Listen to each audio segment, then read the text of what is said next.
Ladies and gentlemen, welcome after this short break. After this very modest lunch, whoever can stay with us, we will have more time and a nicer place to enjoy our dinner tonight. But let's take it as a just working lunch that should allow us to continue.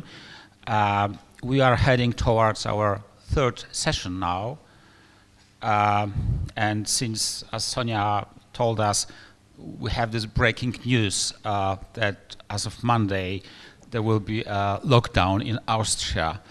So the more so should we enjoy this conference, because very soon it could not have happened. So the last chance opportunity to participate. So having said this, please let me introduce our speakers for the session. We will have different presentations, different stories told from perspective of different countries, more focusing on the first presentations. First two presentations will be looking at specific cases. One a more historic one, the other one very recent. So our first speaker will be Dr. Konrad Graczyk. Then we will hear the presentation by Dr. Sonia Chorąziak, and our third speaker will be Dr. Petra Szwardowa. We will start with the presentation by Dr. Graczyk, who holds a PhD in law, is assistant professor at the Faculty of Law and Administration of the University of Silesia in Katowice. He leads a research project financed by the National Science Center. The title is Sondergericht Katowice, Special Court in Katowice, 1939-1945, and I guess the presentation is also covered by this work. That's my guess. And he also works for National Remembrance Institute in Warsaw. Dr. Graczyk, the floor is yours, and the title of the presentation is The Case of Ignacy Kaczmarczyk about the German court murder in 1944 and settlements with the German occupation in Poland. Please.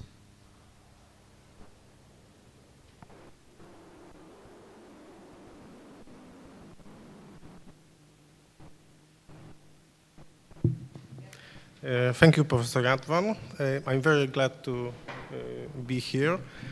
In the first words of my presentation, I would like to thank the organizers for the invitation and apologize for my English. I speak better German than English. For a couple of years, I have explored the German occupational judicial system in Poland, in the Polish territories. The subject of my presentation is a case study, namely a case from the period of German occupation in Poland. The case consisted in sentencing a Polish farmer, a simple man, living near Katowice in Upper Silesia in 1944 by a German court for its German word Wehrkraftzersetzung. In English is under meaning of military force or defeatism. I evaluate the judgment delivered in that case as judicial crime. However, that story is unusual because after the war, at least in a part, justice was done. In the post-war period, criminal liability attached to a German informant and a German prosecutor who contributed the Polish farmer's death. There were also attempts to hold one of the judges criminally liable. However, the process against the judge was discontinued in West Germany. In my presentation, I would like to talk consecutively about political offenses in the Third Reich, about the Polish farmer case, and about the three post-war criminal processes. In the criminal law of the Third Reich, there were many provisions dedicated to political crimes. I will not list such provisions at this place. However, I would like to say that a part of them related to acts of speech. Incriminated utterances, depending on their contents and scope of impact in the society, could be interpreted differently, and their legal qualification could be different. Few examples of prosecuted acts were disseminating untrue or distorted statements liable to undermine the prosperity of the Reich or authority of the Reich government. Acts of such type were punishable by imprisonment or severe prison. After the outbreak of the World War II, on top of that, a so-called radio offense was introduced, consisting in the dissemination of information originating from foreign radio programs. In particular severe cases, even death penalty could be imposed.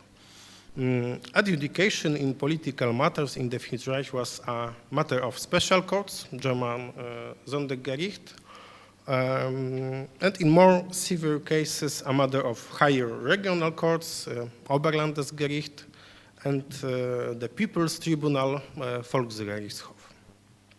Special attention in the criminal law of the Third Reich was given to the regulation on special wartime criminal law of August 1938.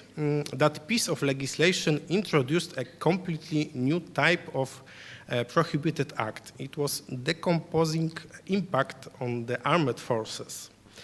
The act consisted in publicly, it's important, in publicly promotion or calling on to refuse to follow the military service obligation, or in publicly paralyzing or undermining the will of the German nation oriented towards the nation's armed self-determination.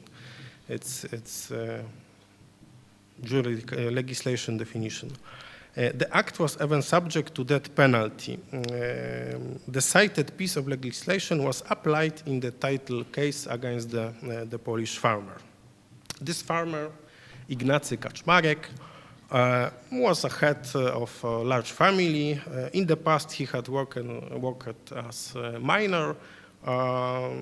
Already before the Second World War, he bought a farm near Katowice, which supported him during the war.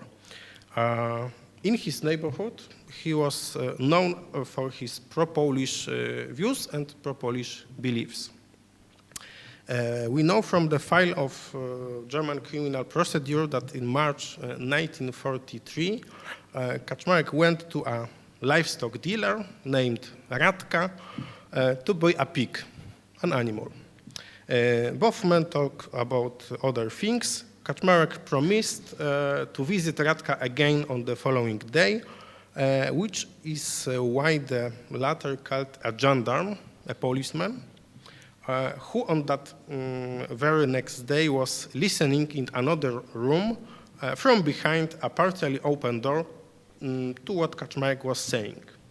During the next day visit, paid to Radka, Kaczmarek said, among others, that Bolsheviks had better weapons than Germans, that Polish guerrillas supported by America crushed German posts, that Poland will be independent again, and that it will be larger at the expense of Germany, that German nation did not trust the Führer Adolf Hitler. In April 1943, Kaczmarek was arrested by the police, by Gestapo, and at the beginning of May, he was in pretrial detention. In April 1944, his bill of indictment was drawn up, and the trial before the higher regional court in Katowice took place. The trial was presided over by the head of the criminal senate, Herbert Zirpel, and two another judges. It was Walter Scheiblich and Gerhard Wede. I cite the names of the lawyers because I involved in the process because it will be relevant in the context of the post-war procedures. Kaczmarek was sentenced to death for this Wegkraftversetzung. Kaczmarek's utterances were obviously found decomposing, and bearing in mind their contents, such qualification does not raise doubts. Out of the extensive justification of the judgment, I would like to comment on two important questions. First, Kaczmarek's words were found to have been uttered publicly, even though they had been uttered in a private apartment to only one person. Of course, Kaczmarek didn't know that in another room there's a policeman, so the second man. The court so concluded because, in the court's opinion, Kaczmarek accepted the fact that his interlocutor would not keep the news here to himself and that the interlocutor would further pass them on. Another question referred to the degree of penalty. The court did not find any attenuating circumstances, although one could establish such circumstances with a little goodwill. Kaczmarek gave explanations, had a clean criminal record except for a minor penalty. He was 62-year-old chatterer. His son was in the Wehrmacht, and the utterance proven to him was one of statement. For the sake of comparison, I analyzed other decisions, other judgments preserved in Berlin archives of the higher regional court in Katowice, with the same legal qualification, of course. On the whole, I found 59 such judgments delivered between May 1943 and December 1944. Apart from Kaczmarek case, only in one other situation death penalty was imposed. The death sentence imposed on Kaczmarek was executed 1 month later with a guillotine. The next case about the confidant. In 1945, already before a Polish court, under the decree of August, the Polish decree of August 1944, an informant, Wilhelm Schebera, was held liable. By his activities, collaboration with the Gestapo, he led to the detention of many Poles, who were later sent to a concentration camps and died there. He also contributed directly to the detention by the Gestapo of Kaczmarek, who initially avoided arrest and began to hide. The informant Schebera was sentenced to death penalty, and his case can even be considered a model procedure when it comes to liability for collaboration with the occupier. The German lawyers involved in Kaczmarek's case survived the war. Zirpel, so Herbert Zirpel and Walter Scheiblich died shortly after the war. The last lawyer, Wede, in 1953 started to work in the judicial system of West Germany, and Pchalek, the prosecutor, worked in prosecutor's office of East Germany. The case of Pchalek, so of the prosecutor, the criminal proceedings against Pchalek were initiated by chance. In February 1959, in the German Democratic Republic, an exhibition was held devoted to the operation of bloodthirsty courts and bloodthirsty judges, as the courts and judges of the Third Reich were then referred to. It was an element of propaganda campaign against the Federal Republic of Germany. One of the exhibition elements was a photocopy of the death sentence delivered against Kaczmarek. A student visiting the exhibition paid attention to the surname of public prosecutor Pchalek, who at that time was a lecturer of criminal law at the University of Vienna. The student reported her discovery to the prosecutor's office. Finally, Pchalek was sentenced to 4 years of prison, and his activities in the occupied Polish territories, especially the request for imposing capital punishment on 20 defendants, were qualified as accessory to murder. The accusations made in the German Democratic Republic in 1960 against bloodthirsty judges began to reach Stuttgart, where Gerhard Wede was working at the regional court. First, Wede was asked to take position with regard to the news, and the criminal proceedings was initiated against him. I wish to point out that the criminal proceedings against Wede were discontinued. Reason. His line of defense was that during the second judges' meeting, when the judges discussed the sentence in Kaczmarek's case, he was the only one to vote against that penalty. Since the two other judges of the adjudicating panel were already dead at that time, such statement could not be verified or rebutted. And the conclusion, this Kaczmarek's case was only one of many cases incriminating the German judicial system during the war. It allows to take an individual perspective on more general phenomena or more general problems, political crimes in the Third Reich, the operation of the judicial system, or settlements of the World War II. In addition, the case generally confirms that the findings of other researchers concerning post-war liability. In the German Democratic Republic, sentencing of lawyers took place, and in the Federal Republic of Germany, no judge or prosecutor of the Third Reich was finally sentenced. Thank you for your attention.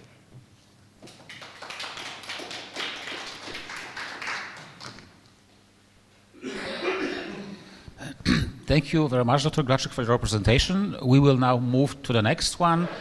And the next speaker hardly needs any introduction because she was in touch with all of you.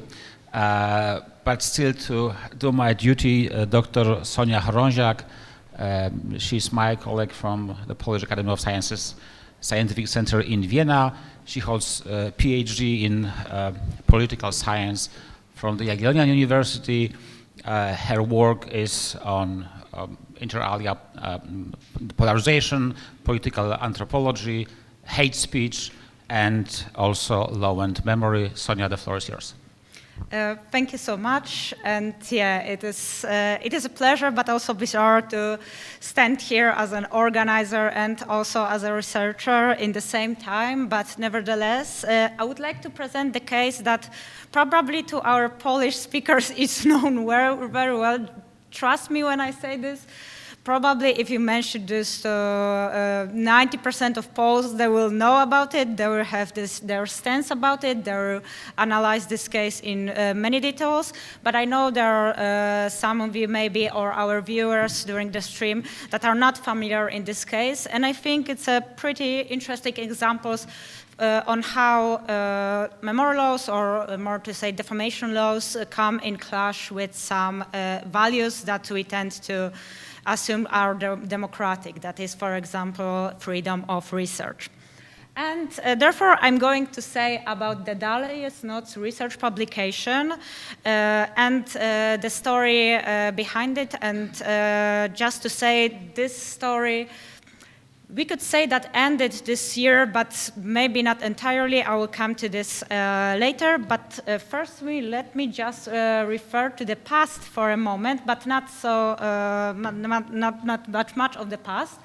So in 2010, in Poland, as many of you probably know, because this is actually this was actually an international also case, Institute of National Remembrance, that is Instytut Pamięci Narodowej, they introduced a new amendment to the Act on the Institute of National Remembrance. And there are a couple of controversial articles on this amendment. One of those is Article 55A, and just to briefly summarize it, it is basically stated that whoever claims publicly and contrary to the facts that Polish nation or Republic of Poland is responsible or co-responsible for Nazi crimes, or, for example, who grossly diminishes the responsibility of the true perpetrators, shall be liable to a fine or imprisonment up to 3 years. So basically, we have a very strict memory law here at present. Of course, let me say this amendment was actually entirely revoked, so it does not apply anymore. But just to remember this. Why I am mentioning this? Because during that time there was two types of reactions for this new amendments. Of course, there were a couple of more articles to it, but there were international reactions and there were the Polish reactions, from insiders' position. And the Polish reactions mainly focus about who actually is the subject of this amendment and in what circumstances can he be prosecuted. That is, it was interpreted that maybe, based on this regulation, the freedom of researchers will be in danger. But actually, as we can also see in this article, it's clearly stated that no offense is committed if the criminal act is committed in the course of one artistic or academic activity. Of course, that raises another questions. What about the teachers' activity, teaching in schools? Are there also maybe won't be allowed to teach about some controversial facts from the Polish history? Nevertheless, this is just to give you the context of the discussion that was back then one of the main topics in Poland regarding the memory laws. As I was saying, this amendment was entirely revoked, and then we skip back a little bit to the future, to the next year, when the publication of this book, Dalej jest noc, happens. As you see, the English title is Night Without Fear, the Fate of Jews in Selected Counties of Occupied Poland. And of course, even before the book was published, it struck quite a big amount of controversy. Controversy because some claimed that this research were actually poorly done, that, for example, testimonies, because it mainly focuses on the Jewish history of Jews living in Poland during the wartime, for example, some claimed that the testimonies of the Jewish people or their descendants were when favored in comparison to the testimonies of the Poles. So, of course, it struck controversy that it sheds a bad light on the Poles during the Second World War, Poles after Second World War, and Poland in general. But of course, it is all within the freedom of speech, freedom of research to criticize any publication that goes public. It's pretty understandable. But it changed on the June 17, 2019, because the co-editors of the book and authors of the chapters, because this publication had many authors of the chapters, but two co-editors, that is Professor Barbara Engelking and Professor Jan Grabowski, were sued by the niece of the Edward Malinowski, a person who was portrayed in this book, that is by Filomena Leszczyńska, for infringement of her personal rights by defaming Malinowski. And to understand this case, I would just like to briefly tell you what the story actually was about. So in this publication, we have the character of Edward Malinowski, the mayor of the Polish village of Malinowo, who, after the Second World War, was tried on the responsibility of extraditing Jews to the Nazis, contributing therefore to their death. He was tried on this. And to give you the context, in Poland in November 1942, Germans begin to liquidate the ghettos that they previously put and transport the people from the ghettos to the basically extermination camps. So everyone in that time knew that this transportation meant death. Therefore, of course, it strikes a lot of people begin to escape. And one of the escapees was Estera Siemiatycka, who is also portrayed in this book. She was, of course, a Jewish person. And in one moment of her tragic journey, she came across Edward Malinowski, the after-mentioned mayor of this city, and asked him for help. And in the book, there is a testimony stating that he, in his way of helping her, he stripped her of her belongings, he took half of her money, but afterwards he indeed took her to the German gendarmes at the border and stated that she is actually another Polish person, therefore he contributed to saving her life. This is the one case of one sentence of this book. The other, the book then presents the further story of Malinowski and the after-mentioned trial.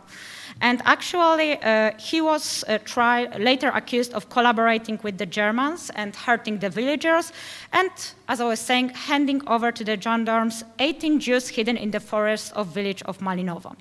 And of course, the trial began after the Second World War. There were many controversies surrounding him, there were many testimonies, and one of the testimonies came directly from Estera Siemiatycka, who survived Second World War. And she actually testified that he helped her, he fed her, he saved her life. And now on, like it should be end of the story, but actually the book quotes another testimony of the same person, of Estera, from many years later, from 1996, and then she said that if it weren't for her, he would have become death penalty, because you have to know that this Edward Malinowski was actually accused of cleared of this accusation. But in 1996, Estera states that actually he did her a lot of harm. Yes, he contributed to saving her by stating that she's this Polish woman, but he did her a lot of harm. And if it weren't for her testimony, he would for sure become this. He will be sentenced to death because he was actually contributing to those crimes and atrocities.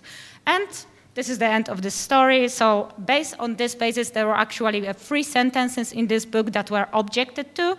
And based on this, Professor Engelking, who was an author of this chapter and co-editor of the book, Jan Grabowski, were sued by the Filomena Leszczyńska, this niece of the mayor. And as I was saying, it was for infringement of her personal rights by defaming Malinowski.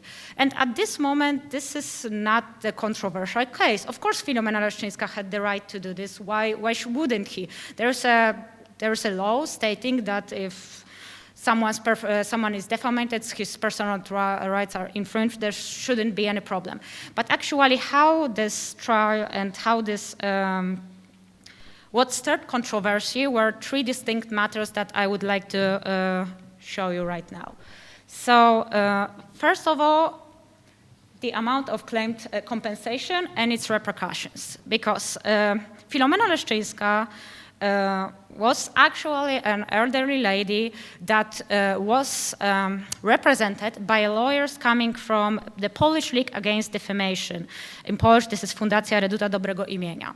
And in her name, they actually wanted a compensation, sought a compensation in an amount of 100,000 Polish zlotych, and of course, apology to be printed in the newspaper. And there is actually no doubt that if the compensation, if the authors of the book would have to pay them 100,000 zloty of the compensation, that could burden them financially.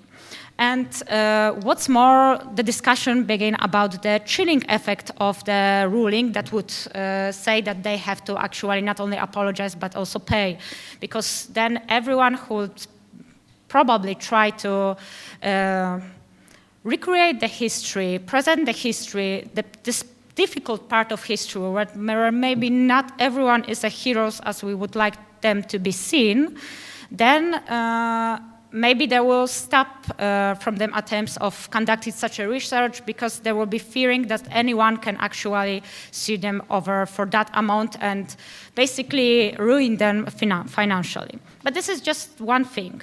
The other thing was the issue of credibility of research.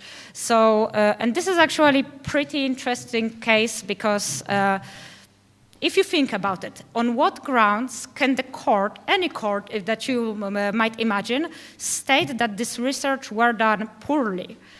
Like, what knowledge, what can we expect from the judges during the prosecution? Like, do you expect the judges to actually know and recreate the research that took for many, many years, that was gathering many statements, that was finding buried documentation regarding this case and the events presented in this book? This is not a short paper. This is a couple hundred pages research publication by the congregation of researchers who actually worked on this publication for a couple of years.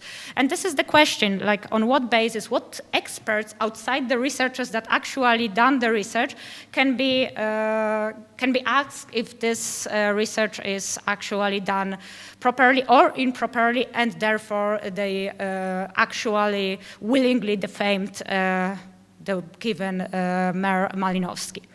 And the third thing that I would like to point out, and maybe the most interesting given the title of today's conference, is the case of national identity and pride.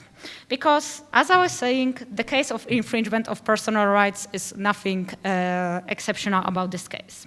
But the lawyers of Ms. Leszczyńska not only wanted to protect somehow her personal rights, but also demanded the protection of national identity and pride, stating that actually anyone who feels Polish should be able to sue anyone who expresses a critical assessment to the Polish nation.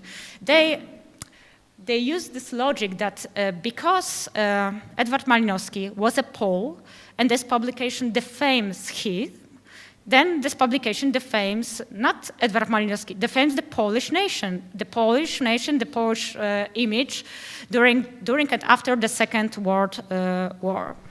And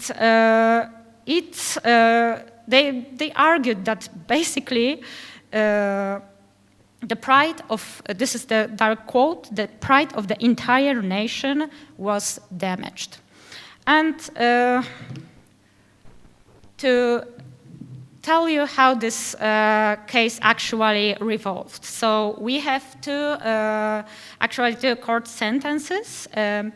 So in February 2021, a Warsaw court ruled that Grabowski and Engelking must apologize for the claims about Malinowski, but did not order them to pay any compensation.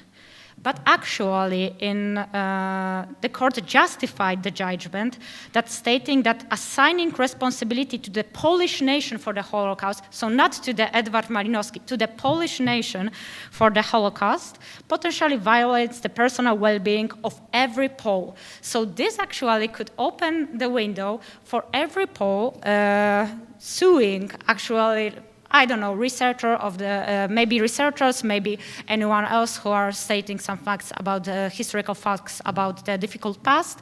Because they are Polish, the Polish nation is, the Polish pride of the Polish nation is at stake. And actually, just to clarify this, even if the notion of the Polish nation and responsibility of Polish nation was mentioned here, it did not apply in the ruling to this case. So the court also said that although every Pole should have this right, Filomena Leszczyńska actually was presented, or the court thinks that she was presented more as a niece than of the defamated Malinowski than as a Pole protecting another Pole from being defamed. So this case, so the court only mentioned that if the case were presented differently, then maybe the ruling will also be different. But of course, maybe not of course, but Grabowski and Engelking appealed from the verdict, and this year in August, an appealed court overturned the February ruling, stating that the interference in scientific research is not the task of courts. So you can see the quote, I've tried to translate it as accurately as it gets. So the Court of Appeal stated that if the court were to decide the credibility of historical sources, or to impose what sources they should, I don't know, make their findings or find them, then such actions would constitute an unacceptable form of censorship and interference with the freedom of research and scientific work. So this ruling, the other rulings, of course, the whole claim was revoked. So Barbara Engelking and Jan Grabowski do not have to apologize or pay any compensation. But of course, as I was saying in the beginning, it struck quite of the discussion because the ruling, and not only the ruling, but the justification of the court of the first instance actually give this window or the permission for the further cases. So I think that's all for me. Thank you so much.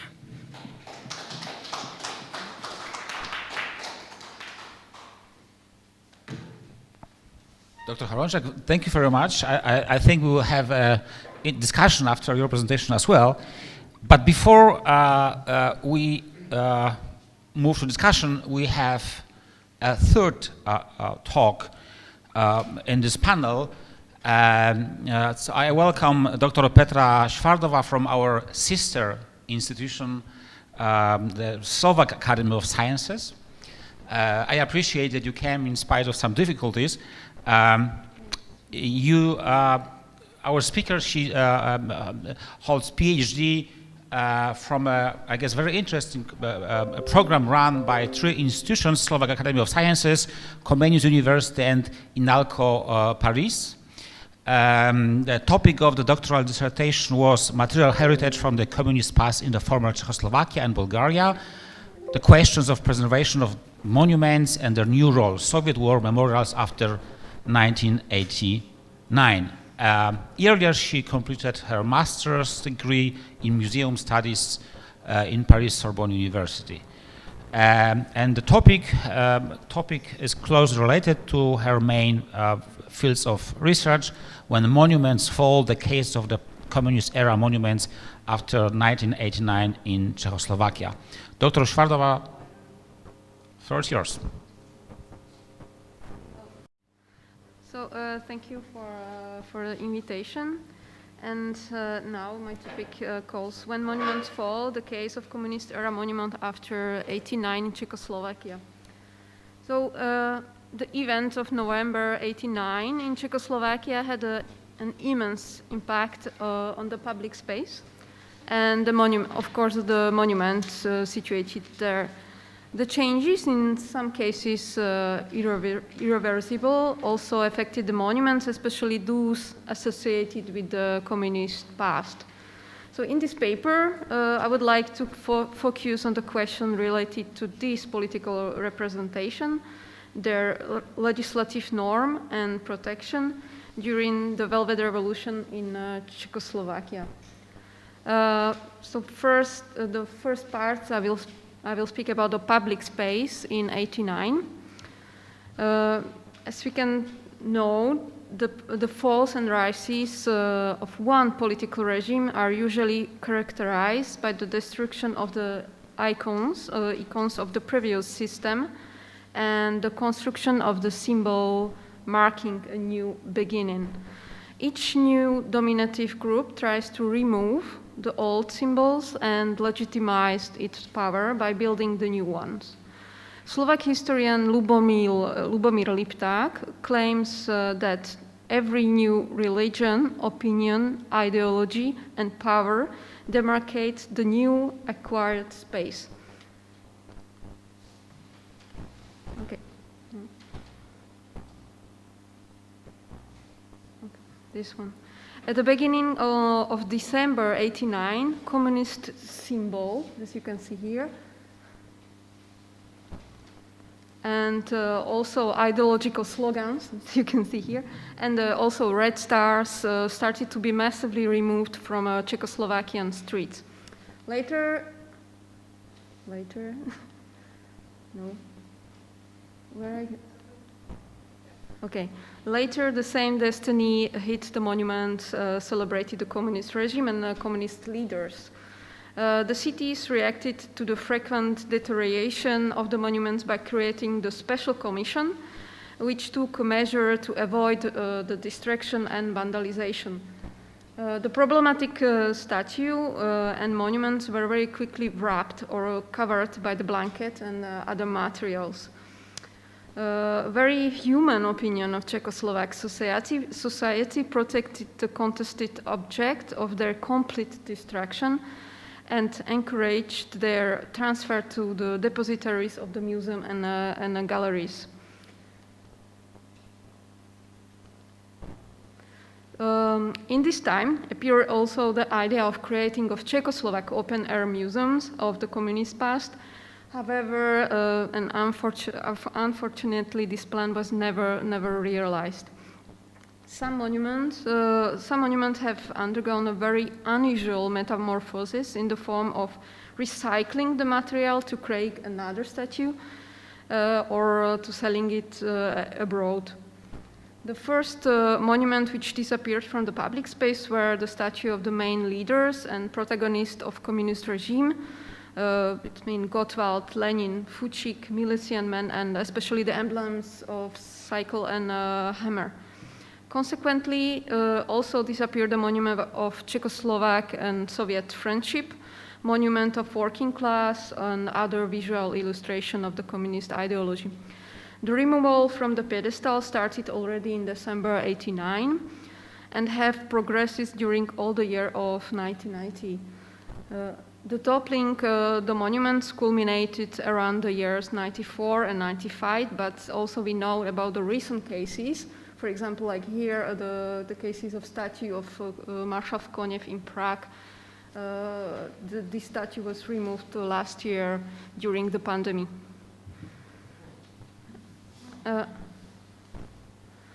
Now I will pass to the second part of my presentation, and it calls legislation of communist-era monuments. Almost most of the pro-regime monuments built during communism were listed in the catalogue of cultural monuments. So their status was like a cultural monuments. They had a special protection than other monuments. The National Monument Board controlled their condition and also protect them from deterioration. Basically, the same principle of protection works in Czech Republic and Slovakia, and I think it's the same in Poland or in every post-communist country. The current norms proceed from the time of socialist Czechoslovakia. The first legislative norm which regulates the protection of the cultural monument came from 1958, and it arose from the post-war experience and the difficulty of the confiscated object, the need to control the state property, its cultural and historical values.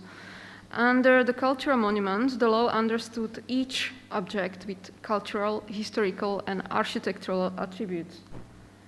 After 1989, the Institute continued with the regulation and laws from socialist Slovakia, more precisely with the law from 1987, determining the protection of the important cultural and historical object. In the 1990, the Ministry of Culture initiated the process of the cancellation the status, the pro-regime monument, as a cultural monument. Presently, the Ministry of Culture of Czech Republic considers the cultural monuments or sites from the ideological and political perspective, with the objective to assign a status of cultural heritage only to those which are linked with authentic place of historical events are authentic object to do commemorate a personality significant for all state citizens or are of outstanding artistic value. According to the monument law from 87, the towns and municipality assured the protection of the monument because they were owner. The owner is obliged and on his own expense to conserve the cultural heritage, to keep it in good shape and protect it against danger, damage, depreciation or theft. All intervention and modification or relocation of the monument had to be reported directly to the Ministry of Culture. In this regard, we can say that the removal of the most monuments from this time, of 89 and 90, that means before the removal from the list of cultural monuments, was against this conception of monument law. The relocation of the contested monument was very often approved by the local councils. So at least this decisions were partially legalized by the state authority. A more difficult situation occurred with the monuments which were destroyed. Removal of the registered cultural monuments before its removal from the list of cultural monuments authorized the national committees to impose a financial penalization. However, this never happened, not only because of a chaotic situation in Czechoslovakia, but also because the national committees, as a state administration bodies, ceases to exist in 1990. Of course, not all monuments that symbolize the communist regime or built in communist era have been removed from the list of cultural monuments. Special group in this discussion about removal create the memorials related to the war.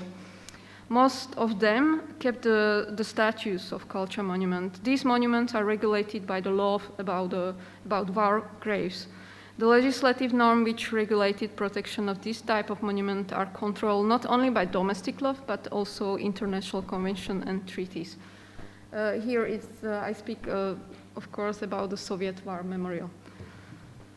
I will pass in the third part of my presentation, and it calls communist monument as a cultural or historical heritage. It's my question, it's not an opinion. Can we understand the monuments built during the communism as a cultural heritage? What exactly it means by the definition of cultural heritage, and when a monument becomes a cultural heritage or historical heritage? So the Declaration of the National Council of Slovak Republic on the Preservation of Cultural Heritage defines this as follows. Under cultural heritage are identified tangible and intangible values, movable and immovable objects, including important works and ideas, which in Slovakia found their purpose. Archival documents are recognized as the tangible values of cultural heritage, regardless of the means of preservation of information, as well as manuscript, and found in libraries, literary works, scenographic design works, cinematography, TV production, audiovisual works, museum and art collection, works of visual, applied, and folk art, designed, architectural object, urbanistic area, archaeological sites and discoveries, folk, architecture, and others. But as you can see, no one time we speak about the monuments or which one monuments we have to introduce in this law. So now I will speak about the international legislation. Before I was speaking about the Slovak legal norms. So the international legislative norm contains several important conventions that deal not only with the protection of the monuments, but also with the tangible and intangible object of historical and cultural significance. Under the auspice of the United Nations, the world-famous organization UNESCO describes the instruction of the protection of cultural heritage. In 1972, the General Conference of UNESCO was held in Paris and resulted in the Convention concerning the protection of the world cultural and natural heritage. The aim of this convention was to ensure the protection, preservation, and presentation of the most important cultural and natural heritage sites of global importance. The convention identifies the monuments as a part of cultural heritage. Architectural object works of monumental sculpture and painting, elements of structure of an archaeological nature, inscription, cave dwellings, and combination of future, which are outstanding universal value from the point of view of history, art, or science. So communist monuments were never included in this list, as you can understand. First of all, because they come from the relatively recent past. And the question is if the monuments built during the communist regime and describe the communist ideology appertain to the worldwide cultural and historical heritage. So there are also other international laws describe the protection and list of cultural heritage, International Charter for the Preservation of Historical Sites, ICOMOS, from the 1987, or Venice Charter on the Protection of Restoration of the Monuments, and from 1964. The Council of Europe Framework Convention of the Value of Cultural Heritage for Society is considered less strict than other conventions and agreements. In many aspects, respect current societal demands. Some experts describes this convention as a testimony of new European generation. Cultural heritage is a group of resources inherited from the past, which people identify independently of ownership as a reflection and expression of their constantly evolving values, beliefs, knowledge, and tradition. So the question still remains whether the communist era monuments are perceived as a world cultural heritage, or at least as a cultural heritage in the country where they are located. So now I will conclude. The Velvet Revolution in November '89 had a huge impact on the public space and also the monument. In addition to the political demands to eliminate a dysfunctional regime, the effort of Czechoslovak citizens focused on the so-called desecration of the most important symbols of communist ideology. Iconoclasm was understood as a symbolic condemnation of this old structure. Most of the monuments built during communism were removed with revolutionary enthusiasm, but also this act violated the legal norms of this time. On the other hand, the society did not take in consideration the legal system of communist regime. The majority of communist-era statues and other symbols of communism were hidden from the public eyes, and until now are stored in the museum depositories. The domestic and international legal system are not clear if we can consider the communist-era monument as a cultural and historical heritage. Neither the Czech and Slovak societies are not ready to rethink their status. Thank you.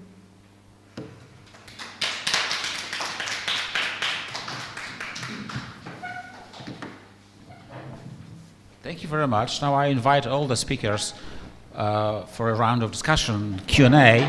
A little remark from Poland.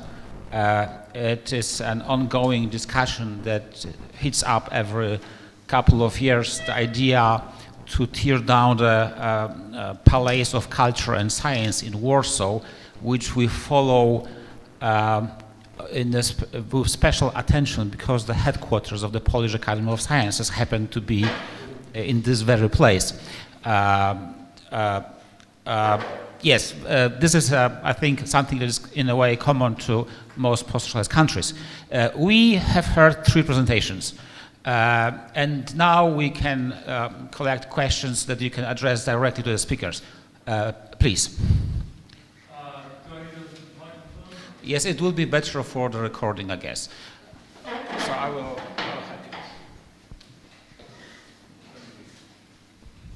you.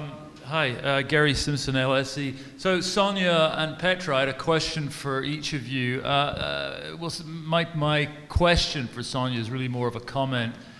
Your discussion of defamation reminded me of David Irving again, whose name has come up because he brought a defamation case against Deborah Lipstadt, the historian in England, about 15 to 20 years ago, and he lost that case and in a way lost his credibility entirely.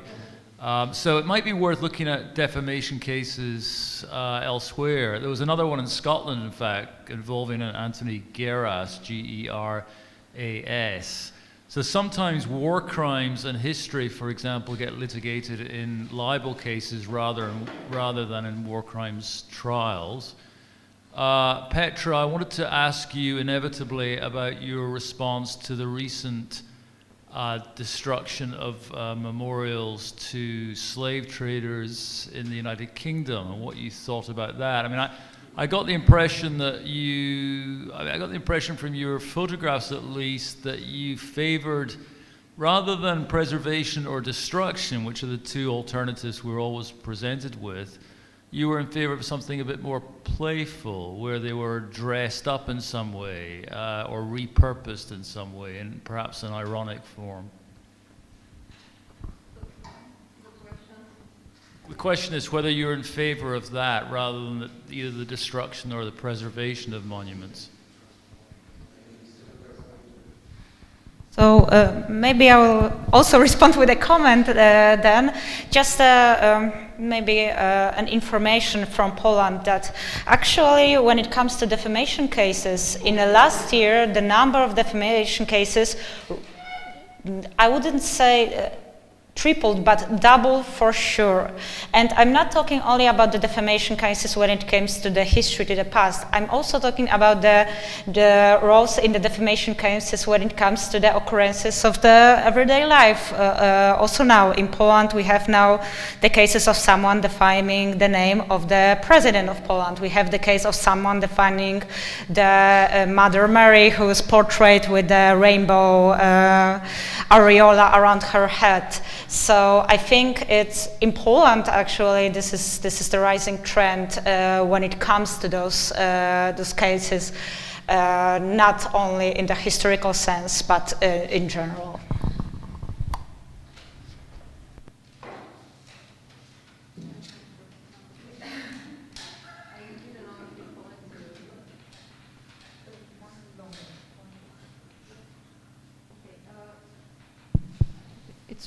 It works? Okay, you can hear me. So my position there, it's not really clear. To explain you, I'm now in the postdoctoral project, and this is my thematic, and I will start only in January. So this is a very start or beginning of my research. So if we can meet, I think in 2 or 1 year, I can explain you more, I'm sure. But now I'm just observing the situation there, and of course the legal status of these monuments, because it's really, I think it's really important to know where or when we can consider this monument as a historical heritage.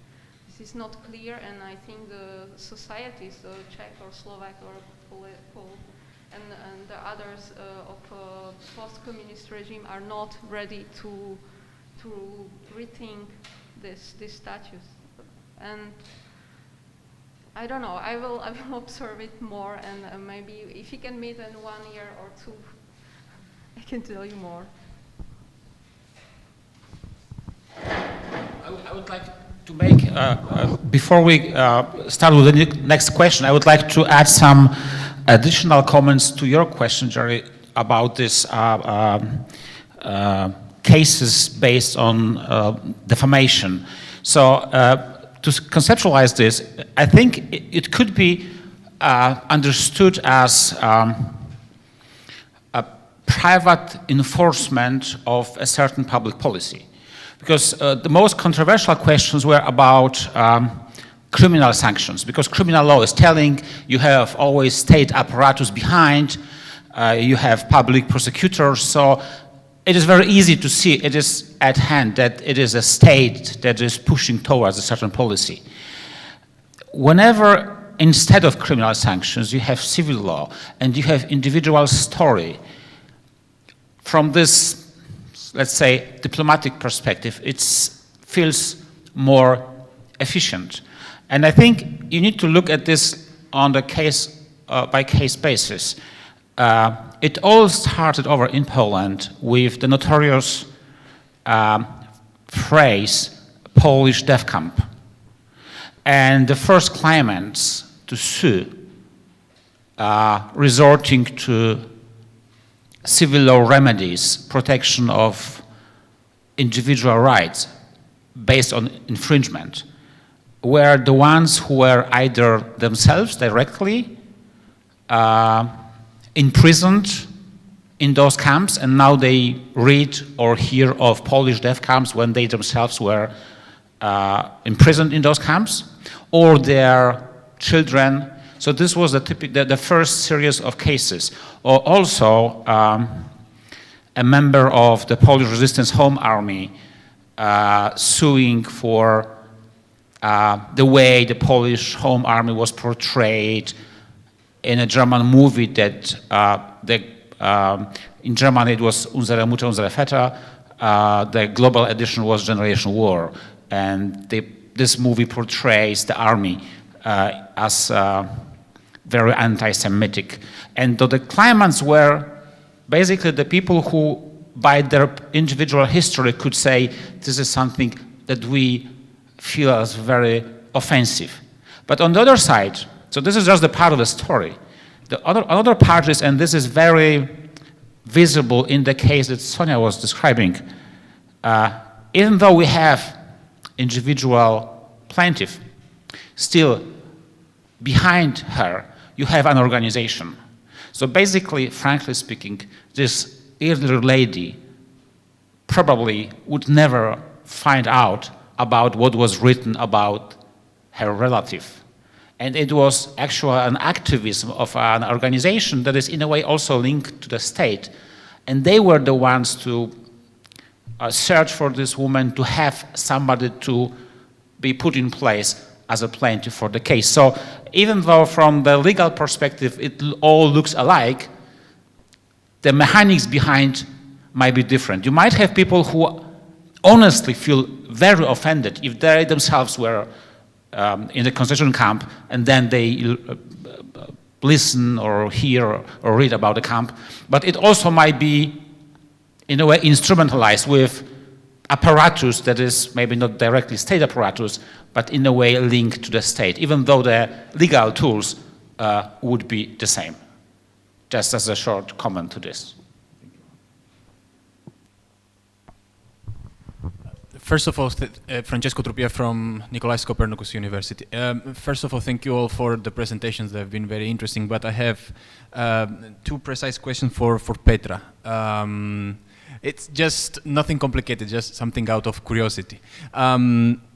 Did it happen in Czech Republic and Slovakia that some monuments have been replaced with other statues or monuments, and if so, how? And did it happen that in both countries, so in post-Czechoslovakian spaces, some monuments have been kept there because they were conveying a message related to the nation, to the state. I'm asking this because if I understood correctly, you did something also according to Bulgarian and Bulgaria. So you know, for instance, why I'm asking this, because like in Sofia, there was the monument in NDK, like in the nearby the monument of the victim of communism, where they raised a very ugly monument which was not finished, and they replaced it with a very, not a big lion, but a lion with the map of the Bulgaria na tri moreta, like the Bulgaria on three seas, you know, this idea of expanding Bulgaria from the Adriatic Sea to the Black Sea and also the Bosphorus, and because they managed to keep away all possible monuments in the Museum of Socialism in Bulgaria, which is almost in the periphery of the capital, but they kept the monument of to the glory of the Red Army, because you know they liberated from the Turkish yoke, as they frame it. Thank you. Firstly, I don't think it's ugly, the monument, and or it's my opinion, okay. And for the removal, the monuments from the initial place to another, yes, it works. No, it's working. Okay. Can you hear me? No. Well, it's also about our viewers. That's why we are asking. It is about recording. Yeah. It's also. Okay. Wow. So from removal the monuments from one place to another, there were several cases for a monument to the Soviet army. Because I know it because it was my doctoral thesis. I worked on it, and it was just removal from the very important places or a square in the town to another smaller places behind the town or somewhere in the park. So this removal from one place to another, it was very usual in the 90s. And after what you say about the Sofia monument, it's a very big problem. The Soviet War memorial, they are really monumental, and this is problematic to remove it. As we can see, all the monuments in 90s, it was removed because the people really didn't want to see this monument not more. And now the situation is different, and now the laws and the statutes of this monument is really complicated. And I know in '94 they tried to remove this monument of the Soviet army in Sofia, but Russian Federation or Russian embassy. The embassy started to complain. It's something that happened a few years ago as well. It's still ongoing. It's still this discussion about removal of this monument is still ongoing, but I think, I don't know if it will removed or not. It's a great case that in Sofia you have this museum, open air museum for the socialist. It's called socialist art. I'm not sure if we can say only socialist art. I was discussing this in my thesis also. And as I said, in Slovakia we don't have this type of monument, and it's really pity that we don't have. In Hungary you can have it also. In Russia, in Lithuania, you can find this open air museum, but not in Slovakia. I don't know if in Poland you can find one, but no. The open air museum of communist past, I mean. No? No, so I don't know more. We are going to the north or to the west. There are no more open air museums. If I may add something else, now in Bulgaria they are repairing the Buzluja, the UFO, which is of course away from the capital, but has been discussed also how to use it afterwards, because they are renovating and repairing it mainly from scratch. And what is the use you are going to do of this kind of complex, because it's a complex on the top of the mountains, and the discussion has been opened, and of course, I mean, all possible political implications of what should we do with this kind of monuments, and what kind of messages they still convey to the wider public. And yeah, I think it's a great example how to work with this type of monument from the past. That we try to reconstruct, but not to honor it, but to show how it worked before. That it's like an educative material from the next generation. And this is a great story. I think the woman from Berlin, she tried to do a lot of stuff with the reparation, and I know the mosaics now were repaired, and I hope that and I think the Berlin or other cities of East German also are very works very great with this object of the past, especially with the the Stacji museums. You can see the old building of Stacji, and now it's like a museum story.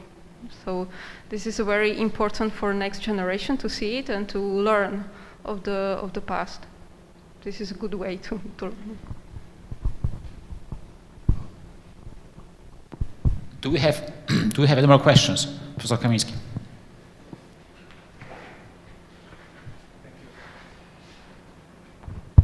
Thank you. A very short comment to Dr. Hornjak presentation. I was observing the case you talk about when it was pending before Polish courts with growing irritation and sadness because the Polish courts seem to have lost directives and concentrated on some other questions which were not relevant, I think, for the case as such. When perceived from the perspective of the European Convention of Human Rights and the case law of the European Court of Human Rights, there are two different situations. The first one is related to writing generally about history of a certain country. In this context, those speaking, be it researchers, journalists, and other people, can be provocative, can be selective in order to raise some questions, because such questions are general. So it is possible to concentrate on some events, on some, aspects, on some questions demanding answers. But when, we have a case dealing with a particular person, all speaking, be it again journalists, researchers, should be diligent. They cannot be selective. They cannot be provocative. They are writing, they are speaking about a certain person, so they are obliged to present all evidence. That's the different situation. These two kinds of speech, general speech about history and discussion about particular individuals, are different types of expressions, and they need different legal standards. And it was missing in both the first instance decision, judgment, and the second, the appeal judgment. And I hoped there would be a third instance, so an appeal on points of law, a cassation appeal in this case, but it's not the story, because the plaintiff, Ms. Leszczyńska, died. So we are left with very, very problematic judgments. both rendered, in the first judge, in the first instance, and the appeal. So that was only a comment. Just to quickly respond, of course, yes, I agree with this, because this case was exceptional mainly because it was built up so much. If this was only about infringement of personal rights, then if this was only about the diligence of the historians, if this was only about, but it rose up to the pride of the nation, and therefore maybe because of this we have these rulings that do not satisfy either of the sides actually, because it's not all in favor of researchers who are doing, who just want to do research on the historical events. It's not all in favor of people who are protecting themselves or their close one against defamation. It did not meet the standards. It kind of reassured us maybe that, okay, we cannot put this nationality game in every aspect, but still it wasn't satisfactory to either of the sides. I can totally agree with that.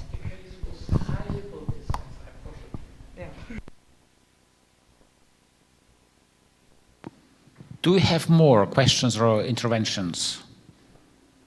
If we do not have, then I would like one more time to thank our speakers on this panel.